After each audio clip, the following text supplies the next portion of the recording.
ಯಕ್ಷಗಾನ ಅಂತ ಬಂದಾಗ ಒಂದು 5 ಜಿಲ್ಲೆಗಳಿಗೆ ಸೀಮಿತವಾಗಿರುವಂತಹ ಒಂದು ಆರ್ಟ್ ಫಾರ್ಮ್ ಅಂತ ಹೇಳ್ಬೋದು. ಇದೀಗ ನೀವು ರಾಜ್ಯಾದ್ಯಂತ ಎಲ್ರಿಗೂ ಕೂಡ ಯಕ್ಷಗಾನದ ಒಂದು ರಸವನ್ನು ಉಣಿಸ್ಲಿಕ್ಕೆ ರೆಡಿ ಆಗಿದ್ದೀರಾ ಸರ್. ಯಾವ ರೀತಿ ಸ್ಟ್ರಾಟಜಿಯನ್ನೆಲ್ಲ ಯೂಸ್ ಮಾಡ್ತಾ ಇದ್ದೀರಾ ಅಂತ? ಸ್ಟ್ರಾಟಜಿ ಅಂತ ಏನೋ ಇದು ಮಾಡ್ತಾ ಇಲ್ಲ. ಅಂದರೆ ಒಂದು ಇದನ್ನು ಪ್ರೆಸೆಂಟ್ ಮಾಡಲಿಕ್ಕೆ ಏನೆಲ್ಲ ನನ್ನ ವಿಷನ್ಗಳಿತ್ತು ಆ ವಿಷನ್ಗಳನ್ನು ನಾನು ಕಾರ್ಯರೂಪ ಬರಲಿಕ್ಕೆ ಎಲ್ಲೂ ಹಿಂದೇಟು ಹಾಕದೆ ಅದನ್ನು ಉದಾಹರಣೆಗೆ ಒಂದು 2-3 ಸನ್ನಿವೇಶಗಳಲ್ಲಿ ಹತ್ರ ಅದು ಹೇಳಿದಾಗ 500-600 ವೇಷಗಳು ಬೇಕಾಗಿತ್ತು. ಅದನ್ನು ವರ್ಕ್ ಮಾಡಿದ್ದಾಗಿರಲಿ. ಅದಾದಮೇಲೆ ಈ ಸಿನಿಮಾದಲ್ಲಿ ಒಂದು 32 ರಾಗನ್ನು ಬಳಸಿದ್ದೀವಿ. ಅದಾದಮೇಲೆ ಒಂದು 60-70 ಹಾಡುಗಳು ಬರುತ್ತೆ. ಈ ಥರದ ಎಷ್ಟೋ ವಿಷಯಗಳಿದೆ.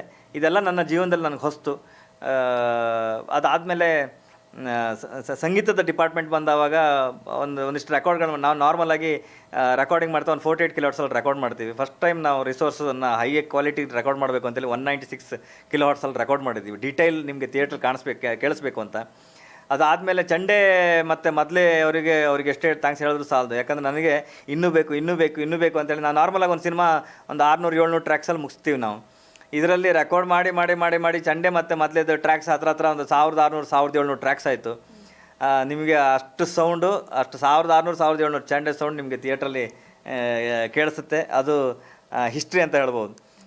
ಅದಾದಮೇಲೆ ಇನ್ನು ಮೊದಲೇ ಮತ್ತು ಇದನ್ನು ಸೌಂಡ್ಗಳನ್ನು ನಾವು ಪುನಃ ಮಾಡರ್ನ್ ಪ್ರೋಸೆಸ್ ಮಾಡಿ ಅದನ್ನು ನಿಮಗೆ ಇಡೀ ಥಿಯೇಟ್ರ್ ಅಲ್ಲಾಡುತ್ತೆ. ಆ ಮಟ್ಟದ ತಾಕತ್ತು ನಮ್ಮ ರೂಟೆಡ್ ಮೊದಲೇಲಿದೆ. ಇದೆಲ್ಲ ಜನರಿಗೆ ಗೊತ್ತಾಗಬೇಕಂದ್ರೆ ನೀವು ಥಿಯೇಟ್ರಿಗೆ ಬಂದು ಎಕ್ಸ್ಪೀರಿಯೆನ್ಸ್ ಮಾಡಿದವಾಗಲೇ ಅದು ಗೊತ್ತಾಗೋದು. ಇಷ್ಟೊಂದು ಸೌಂಡು ಇದು ಹೆಂಗೆ ನಾವು ಮಾತೆತ್ರ ವೆಸ್ಟರ್ನ್ ಅಂತೀವಿ. ಬಟ್ ನಮ್ಮಲ್ಲೇ ಇರೋದನ್ನ ನಾವು ಬಿಟ್ಟು ವೆಸ್ಟರ್ನ್ನ ಜಾಸ್ತಿ ಅಳವಡಿಸ್ಕೊಂಡಿದ್ದೀವಿ. ಸೊ ಇದೆಲ್ಲ ರೂಟೆಡ್ಲಿ ಗೊತ್ತಾಗಬೇಕು ಜನರಿಗೆ. ಇನ್ಫಾರ್ಮೇಷನ್ಗಳು ಗೊತ್ತಾಗಬೇಕು. ನಮ್ಮ ನಿರರ್ಗಳವಾಗಿ 6 ಗಂಟೆಗಳ ಕಾಲ ಒಂದು ಸ್ವಲ್ಪ ಆಂಗ್ಲ ಪದ ಬಳಸ್ದಂಗೆ ಮಾತಾಡ್ಬೇಕಂತ ಹೇಳಿದ್ರೆ ಅದು ಸಾಮಾನ್ಯದ ವಿಚಾರ ಅಲ್ಲ. ಅದರಲ್ಲೂ ನಾವೀಗ ಮಾಡ್ತಿರುವಂಥ ಭಾಷೆಗಳೇ ಅದರಲ್ಲಿ ಎಷ್ಟೋ ಮಿಶ್ರವಾಗಿದೆ. ಸೊ ಅದನ್ನು ಹೊರತುಪಡಿಸಿ ಸಂಪೂರ್ಣವಾಗಿ ಶುದ್ಧ ಕನ್ನಡವನ್ನು ಮಾತಾಡಬೇಕಂದ್ರೆ ಅದು ಆಟದ ವಿಚಾರ ಅಲ್ಲ. ಅದು ಯಕ್ಷಗಾನದಲ್ಲಿ ಮಾತ್ರ ಸಾಧ್ಯ. ಎಲ್ಲ ರಸಗಳು ಇರುವಂಥ ಒಂದೇ ಒಂದು ಕಲೆ ಇದು ಯಕ್ಷಗಾನ. ಮಿಕ್ಕಿದೆಲ್ಲ ಇದರಲ್ಲೂ ನಿಮಗೆ ಒಂದೇ ಡ್ಯಾನ್ಸ್ ಇರುತ್ತೆ, ಒಂದೇ ಡ್ಯಾನ್ಸ್ ಆ್ಯಂಡ್ ಎಕ್ಸ್ಪ್ರೆಷನ್ ಇರುತ್ತೆ, ಇಲ್ಲಾಂದರೆ ಮಾತುಗಾರಿಕೆ ಇರುತ್ತೆ. ಮಾತುಗಾರಿಕೆ, ಡ್ಯಾನ್ಸು, ಅದಕ್ಕೆ ಕುಣಿತದ ಜೊತೆಗೆ ಹಾವಭಾವ, ಕತೆ ಹೇಳುವಂಥ ನರೇಷನ್ನು, ಇದೆಲ್ಲದೂ ಇರುವುದು ಒಂದು ಏನಾದರೂ ಇದ್ರೆ ಇಡೀ ಪ್ರಪಂಚದಲ್ಲಿ ಅದೊಂದು ಯಕ್ಷಗಾನ ಒಂದೇ. ಹಾಗಾಗಿ ಇದನ್ನು ಯಾಕೆ ನೋಡಬೇಕು ಅಂದರೆ ಅದರಲ್ಲಿ ಸಾಕಷ್ಟು ವಿಚಾರಗಳಿದೆ, ಸಾಕಷ್ಟು ಇನ್ಫಾರ್ಮೇಷನ್ಗಳಲ್ಲ ಅದರಲ್ಲಿದೆ. ಅದನ್ನು ನೋಡಿದವಾಗ ನಿಮಗೆ ಇಂಡೈರೆಕ್ಟ್ಲಿ ಒಂದು ಅದ್ಭುತ ಕಥೆಯನ್ನು ನಿಮ್ಮ ನರೇಷನ್ ಮೂಲಕ ನಮ್ಮ ಹಿಸ್ಟಾರಿಕಲ್ ಕಥೆಗಳನ್ನು ಹೇಳುವಂಥ ತಾಕತ್ತು ಯಕ್ಷಗಾನಕ್ಕಿದೆ. ನಿಮ್ಮನ್ನು ಹಿಡಿದು ಕೂರಿಸಿ ಹಾಸ್ಯದ ಮೂಲಕ ಅದೇ ವಿಷಯಗಳನ್ನು ಹಾಸ್ಯದ ಮೂಲಕ ನಿಮಗೆ ಹೇಳಿಕೊಡ್ತಾ, ಅದೇ ಸನ್ನಿವೇಶವನ್ನು ನಿಮಗೆ ಎಮೋಷ್ನಲ್ ನಿಮ್ಗೆ ಹೇಳಿಕೊಡ್ತಾ, ಅದು ಬೇರೆ ಒಂದು ಆರ್ಟ್ ಫಾರ್ಮ್ ಅದು.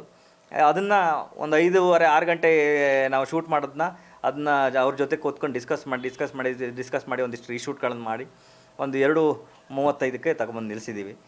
ಒಂದು 2 ಗಂಟೆ 35 ನಿಮಿಷ ಖಂಡಿತ ಒಂದು tight from start to end ಒಂದು ಅದ್ಭುತ ಇನ್ಫಾರ್ಮೇಷನ್ನ ಕಲಾವಿದರು ನಿಮಗೆ ಕೊಡ್ತಾರೆ. ಅದಂತೂ ಗ್ಯಾರಂಟಿ.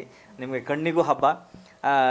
ಈ ದಿಕ್ಕಲ್ಲಿ ನಮಗೆ ಸಪೋರ್ಟ್ ಮಾಡಿದವರು ತುಂಬ ಜನ ಇದೆ. ನಮ್ಮ ಟೋಟಲ್ ಟೀಮ್ ಆಗಿರಲಿ, ಕ್ಯಾಮರಾಮೆನ್ನು ಕಿರಣ್ ಅವರಿಗೆ ಎಷ್ಟು ಥ್ಯಾಂಕ್ಸ್ ಹೇಳಿದ್ರು ಸಾಲದು. ಯಾಕಂದರೆ ಒಂದು ಬ್ಯೂಟಿಫುಲ್ ಆರ್ಟನ್ನು ನನಗೆ ಲೈಟ್ ಬಳಸಬಾರ್ದಂತ ಇತ್ತು. ಒರಿಜಿನಲ್ ಯಕ್ಷಗಾನದಲ್ಲಿ ಮೊದಲು ದೊಂದಿ ಆಟದಲ್ಲಿ ಮಾಡ್ತಾಯಿದ್ರು. ಅದನ್ನು ಮತ್ತೆ ಪುನಃ ನಾನು ಫಾರ್ಮಿಗೆ ತಗೊಬರ್ಬೇಕು ಅಂತ ಇಡೀ ಸಿನಿಮಾ ನಾವೆಲ್ಲೂ ಬೆಳಕನ್ನು ಬಳಸಿಲ್ಲ, ಈ ಆಧುನಿಕ ಬೆಳಕನ್ನು ಬಳಸಲಿಲ್ಲ. ನಾವು ದೊಂದಿ ಬೆಳಕನ್ನು ಬಳಸಿ ಅದ್ರದ್ದು ಬ್ಯೂಟಿನೇ ಬೇರೆ. ನಿಮಗೆ ಯಕ್ಷಗಾನ ವೇಷ ಒಳ್ಳೆ ಚಿನ್ನದ ಥರ ಹೊಳಿತಾ ಇರುತ್ತೆ. ಇವೆಲ್ಲದೂ ಆ ಬೆಳಕಲ್ಲೇ ತೆಗೆದಿದ್ದು. ಅದಕ್ಕೋಸ್ಕರ ನಿಮ್ಗೆ ಆ ಮೋರ್ ಅಟ್ರಾಕ್ಟಿವ್ ಆಗಿದೆ. ಹೌದೌದು, ಖಂಡಿತ. ಹೌದೌದು. ಸೊ ಆ ರೀತಿಯಲ್ಲಿ ಮಾಡಿದ್ದೀವಿ. ಇದಕ್ಕೆ ಸಾಥ್ ಕೊಟ್ಟವರು ಅಂದರೆ ಒಂದು ಸಿನಿಮಾ ಅಂತ ಬಂದಾವಾಗ ಇದನ್ನು ಒಂದು ಕಲ್ಚರ್ನ ನಾವು ರೆಪ್ರೆಸೆಂಟ್ ಮಾಡಬೇಕು ಅಂದಾಗ ಅದಕ್ಕೊಂದು ತೂಕದ ವ್ಯಕ್ತಿಗಳು ಬೇಕು. ಈ ನಿಟ್ಟಿನಲ್ಲಿ ನಾವು ಶಿವಣ್ಣನ ಅಪ್ರೋಚ್ ಆದವಾಗ ಗೀತಾಕ್ ಅವರಿಗೆ ಇದನ್ನು ತೋರಿಸಿದ್ವಿ. ಶೋರೀಲ್ನ ನಾವು ಶೂಟ್ ಮಾಡಿದ್ದು ಒಂದು ಪೋರ್ಷನ್ ತೋರಿಸಿದವಾಗ ಅವ್ರು ತುಂಬ ಖುಷಿಪಟ್ಟು ಒಂದಿಷ್ಟು ಪ್ರಶಂಸೆ ನಮಗೆ ಕೊಟ್ಟು ಒಂದು ಹುರಿದುಂಬಿಸಿದ್ರು.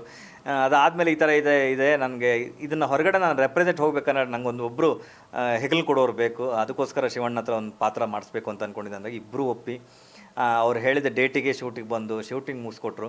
ಶೂಟಿಂಗಲ್ಲೂ ಅಷ್ಟೇ, ಒಂದು ಬೆಳಿಗ್ಗೆ ವೇಷ ಹಾಕಿದ್ರೆ ಸಂಜೆ 6 ಗಂಟೆ ತನಕ ಶೂಟ್ ಮುಗಿಯೋ ತನಕನೂ ಅವರು ಏನೂ ತಗೊಳ್ತಾ ಇಲ್ಲ, ಬರೇ ಲಿಕ್ವಿಡಲ್ಲೇ ಇರ್ತಿದ್ರು.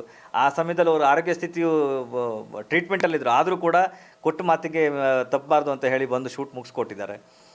ಇದೆಲ್ಲವೂ ಯಕ್ಷಗಾನ ಅವ್ರ ಹತ್ರ ಅವರಿಂದ ಅವ್ರಿಗೆ ಆ ಶಕ್ತಿ ಕೊಟ್ಟು, ಅವರು ಆಲ್ರೆಡಿ ಶಕ್ತಿ ಮೊದಲೇ ಗೊತ್ತು, ಶಿವಣ್ಣ ಈಸಿ ಕೊಟ್ಟರು ಶಿವಣ್ಣನೇ, ಮತ್ತು ಬೇರೆ ಯಾರೂ ಇಲ್ಲ. ಈ ರೀತಿ ಎಲ್ಲರೂ ಗರುಡ ರಾಮವರಾಗಿರ್ಬೋದು ಗೆಸ್ಟ್ ಅಪಿಯರೆನ್ಸ್ ಆಗಿ ಬಂದಿದ್ದಾರೆ, ಮೇಯ್ನ್ ರೋಲ್ ಆಗಿ ಬಂದಿದ್ದಾರೆ. ಅದಾದಮೇಲೆ ಖಳನಾಯಕನಾಗಿ ನವೀನ್ ಶೆಟ್ಟಿ ಐರ್ಬೈಲ್ ಅವರು ಅದ್ಭುತ. ನಿಮಗೆ ಅದು ಅವರ ಪರ್ಫಾರ್ಮೆನ್ಸ್ ನೋಡಿ ನೀವು ತಿಂದಾಕ್ಬಿಟ್ಟಿದ್ದಾರೆ, ಅದು ಹೇಳಲಿಕ್ಕೆ ಸಾಧ್ಯ ಇಲ್ಲ. ಅದಾದಮೇಲೆ ಚಂದನ್ ಶೆಟ್ಟಿ ಅವ್ರು ಗೆಸ್ಟ್ ಅಪಿಯರೆನ್ಸ್ ಆಗಿ ಮಾಡಿದ್ದಾರೆ, ಪುನೀತ್ ರುದ್ನಾಗ್ ಅವರು ಗೆಸ್ಟ್ ಅಪಿಯರೆನ್ಸ್ ಮಾಡಿದ್ದಾರೆ, ಪ್ರಣವ್ ಸೂರ್ಯ ಅಂತ ಅವರು ಗೆಸ್ಟ್ ಅಪಿಯರೆನ್ಸ್ ರೋಲ್ ಮಾಡಿದ್ದಾರೆ. ಅದ್ರ ಜೊತೆಗೆ ತುಂಬ ಸಹಕಲಾವಿದರು, ಒಬ್ಬೊಬ್ಬರದ್ದು ಪಟ್ಟಿ ಹೇಳಿತಿರೋದು. ಪ್ರತಿಯೊಬ್ಬರು ಅವರವರ ಕೊಡುಗೆ ಏನು ಕೊಡ್ಬೋದು ಯಕ್ಷಗಾನಕ್ಕೆ. ಇಲ್ಲಿ ನಾನು ಮೇಲೂ ತಾನು ಮೇಲೂ ಅನ್ನೋದಕ್ಕಿಂತ ಮುಖ್ಯ, ಪ್ರತಿಯೊಬ್ಬರು ಇದೊಂದು ಒಳ್ಳೆ ಪ್ರಯತ್ನ ನಡೀತಾ ಇದೆ. ಇದು ಯಕ್ಷಗಾನ ವಿಶ್ವಗಾನ ಆಗಬೇಕು. ನಮ್ಮ ಮೊದಲಿಂದ ನಮ್ಮ ಹಠವ ಅದೇ, ಯಕ್ಷಗಾನ ವಿಶ್ವಗಾನ ಆಗಬೇಕು, ಪ್ರತಿಯೊಬ್ಬರಿಗೂ ಇದ್ರ ಇನ್ಫಾರ್ಮೇಷನ್ ಗೊತ್ತಾಗಬೇಕು ಅಂತ. ಹಿಮ್ಮೇಳದಲ್ಲಿ ಸಪೋರ್ಟ್ ಕೊಟ್ಟಂಥ ಸುಮಾರು ಜನ ಇದ್ದಾರೆ. ಪ್ರತಿಯೊಬ್ಬರು ಒಂದೆರಡು ದಿವಸ ಅಲ್ಲ, ದಿನಗಟ್ಟಲೆ ನಾವು ಅದನ್ನ ರೆಕಾರ್ಡ್ ಮಾಡಿ ಆ ಔಟ್ಪುಟ್ ಬರಬೇಕು. ಥಿಯೇಟ್ರಲ್ಲಿ ಕೂತವನು ನಾನು ಯಕ್ಷಗಾನ ಚೌಕಿಯಲ್ಲಿದ್ದೀನಿ, ಯಾವ ಪ್ರಪಂಚದಲ್ಲಿದ್ದೀನಿ ಅಂತ ಅವ್ರಿಗೆ ಗೊತ್ತಾಗಬಾರ್ದು. ಆ ಮಟ್ಟದ ಬದಲಾವಣೆ ನೀವು ನೋಡ್ತೀರ ಚಿತ್ರಮಂದಿರದಲ್ಲಿ. ಒಂದು ವಿಭಿನ್ನ ರೀತಿಯ ಏನು ಕಥಾಹಂದರದ ಜೊತೆಗೆ ಒಂದು ಬ್ಯೂಟಿಫುಲ್ ವಿಷನ್ನ ನಿಮಗೆ ಕಟ್ಟಿಕೊಡುವಂಥ ಪ್ರಯತ್ನ ನಾವು ಮಾಡಿದ್ದೀವಿ. ನಮ್ಮ ಯಥಾಶಕ್ತಿ, ನಮ್ಮ ಹತ್ರ ಇರೋ ನಾಲೆಜ್ ಏನಿದೆ ಅದಕ್ಕೆ ಸರಿಯಾಗಿ ಕರ್ನಾಟಕದಿಂದ ಹೊರಗಡೆಗೆ ಈ ಯಕ್ಷಗಾನ ಪ್ರೆಸೆಂಟ್ ಆಗಲಿ, ಎಲ್ಲರೂ ಇನ್ನು ಮಾತಾಡೋದಾರಾಗಲಿ ಅಂತ. ಸರ್, ಇನ್ನೊಂದು ಏನು ಅಂತ ಹೇಳಿದ್ರೆ, ಯಕ್ಷಗಾನ ಅಂತ ಬಂದಾಗ ನೀವು ಆವಾಗಲೇ ಹೇಳಿದಾಗೆ ಚೆಂಡೆ, ತಾಳ, ಮದ್ದು, ಗೆಜ್ಜೆ ಎಲ್ಲನೂ ಬೇಕು. ಅದ್ರ ಜೊತೆಗೆ ಭಾಗವತರು ಅನ್ನುವಂಥದ್ದು ತುಂಬಾ ಇಂಪಾರ್ಟೆಂಟ್. ಇದರಲ್ಲಿ ಭಾಗವತೆ ಜೊತೆ ಯಕ್ಷಗಾನ ಕುಣಿಸಿದ್ದೀರಾ, ಅಲ್ಲ ಹಾಡು ಮಾತ್ರ ನಮಗೆ ಕೇಳಬಹುದಾ? ಯಾವ ರೀತಿ ಚೌಕಿ ಎಲ್ಲ ಇದೆಯಾ, ಹೇಗೆ? ಚೌಕಿ ಇಲ್ಲ ಇಲ್ಲಿ. ಹೇಗಂತ ಹೇಳಿದ್ರೆ, ಒಂದು ರಾಜರ ಆಸ್ಥಾನ ಹೇಳಿದ್ರೆ ರಾಜರ ಆಸ್ಥಾನವೇ. ಅದಾದಮೇಲೆ ಒಂದು ಯುದ್ಧ ಸನ್ನಿವೇಶ ಅಂತ ಹೇಳಿದ್ರೆ ರಣರಂಗವೇ. ನಾನೀಗ ಆಸ್ಥಾನಕ್ಕೆ ಹೋಗ್ತೇನೆ, ಕುದುರೆಯಲ್ಲ ಹೇಳಿದ್ರೆ ಕುದುರೆ ಅವರು ಟ್ರೈನ್ ಮಾಡಿದ್ದಾರೆ, ಪ್ರತಿಯೊಬ್ಬರು ಕುದುರೆ ಕಲಿತು ಕುದುರೆಯಲ್ಲೇ ಓಡ್ಕೊಂಡು ಹೋಗಿದ್ದಾರೆ. ಯಕ್ಷಗಾನ ವೇಷಧಾರಿಗಳು 45 kg 50 kg ವೇಷ ಹಾಕ್ಕೊಂಡು ಏನು ರೋಪ್ ಹಾಕ್ಕೊಂಡು ಫೈಟು ಮಾಡಿದ್ದಾರೆ. ಯಾರಿಗೂ ಕಮ್ಮಿ ಇಲ್ಲ ಅಂತ ತೋರಿಸ್ಕೊಟ್ಟಿದ್ದಾರೆ. ಅದನ್ನು ನೀವು ಸ್ಕ್ರೀನ್ ಮೇಲೆ ನೋಡಿ, ಅವರ ಪರಿಶ್ರಮ ನಿಮ್ಗೆ ಗೊತ್ತಾಗುತ್ತೆ. ಸರ್, ಈಗ ಯಕ್ಷಗಾನದಲ್ಲಿ ನಾವು ಹಲವಾರು ರೀತಿಯ ಫಾರ್ಮ್ಸ್ ಎಲ್ಲ ನೋಡಿರ್ತೇವೆ. ತೆಂಕುತಿಟ್ಟು, ಬಡಗುತಿಟ್ಟು ಅನ್ನುವಂಥದ್ದು ಎಲ್ರಿಗೂ ಕೂಡ ಗೊತ್ತಿರುವಂಥದ್ದು. ಇದರಲ್ಲಿ 2 ಫಾರ್ಮನ್ನು ಕೂಡ ಒಟ್ಟಿಗೆ ಸೇರಿಸಿದ್ರ, ಅಲ್ಲ ತೆಂಕು ಮಾತ್ರ ಇದೆಯಾ, ಬಡಗು ಮಾತ್ರ ಇದೆಯಾ, ಯಾವ ರೀತಿ? ಇದು ನನಗೆ ಗೊತ್ತಿದ್ದಂಗೆ ಯಕ್ಷಗಾನ ಒಂದೇ, ತೆಂಕು ಬಡಗು ನಾವು ಮಾಡ್ಕೊಂಡಿರೋದು. ಅದರಲ್ಲೂ ಹಾಡಿನ ಮೂಲಕ ಇನ್ಫಾರ್ಮೇಷನ್ ಕೊಡ್ತಾರೆ. ಇದರಲ್ಲೂ ಹಾಡಿನ ಪ್ರತಿಯೊಬ್ಬರು ಇದರಲ್ಲಿ ಬಂದಂಥ ಪಾತ್ರವರ್ಗದವರಾಗಿರಲಿ ಅಥವಾ ವೇಷ ಬರೀಲಿಕ್ಕೆ ಬಂದವರಾಗಿರಲಿ, ನಮ್ಮ ಉದ್ದೇಶವೇ ಯಕ್ಷಗಾನ ಪ್ರೆಸೆಂಟ್ ಆಗಬೇಕು.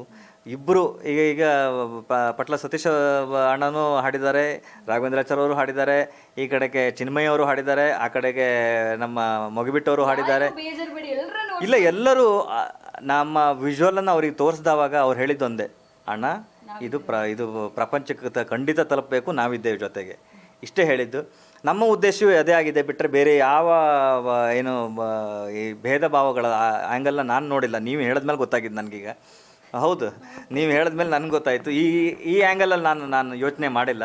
ನನಗೆ ಕರಾವಳಿ ಭಾಗ ಅಂದರೆ ನನ್ನ ಕಣ್ಣಿಗೆ ಕಂಡಿದ್ದು ಯಕ್ಷಗಾನ. ನಾವು ಧರ್ಮಸ್ಥಳದ ಮೇಳವನ್ನು ನೋಡಿದಷ್ಟು ಚಿಕ್ಕ ವಯಸ್ಸಲ್ಲಿ ಆಟಗಳನ್ನು ಯಾರೂ ನೋಡಲಿಕ್ಕೆ ಸಾಧ್ಯ ಇಲ್ಲ. ಇಲ್ಲಿ ಆ ಬ್ಯೂಟಿಫುಲ್ ಆರ್ಟನ್ನು ನೋಡಬೇಕು ನಾವು. ಆ ಆರ್ಟ್ ಅದ್ರ ಬೇರೆ ಪ್ರಪಂಚ. ಆ ಪ್ರಪಂಚವನ್ನು ನಾನು ಕಂಡಂಥ ಪ್ರಪಂಚನ ನನ್ನ ಕಲ್ಪನೆಗೆ ನಾನು ಅಂದ್ಕೊಂಡಂಥ ಪ್ರಪಂಚ ನಿಮ್ಮ ತೋರಿಸುವಂಥ ಪ್ರಯತ್ನ ಮಾಡಿದ್ದೀನಿ ಅಷ್ಟೇ.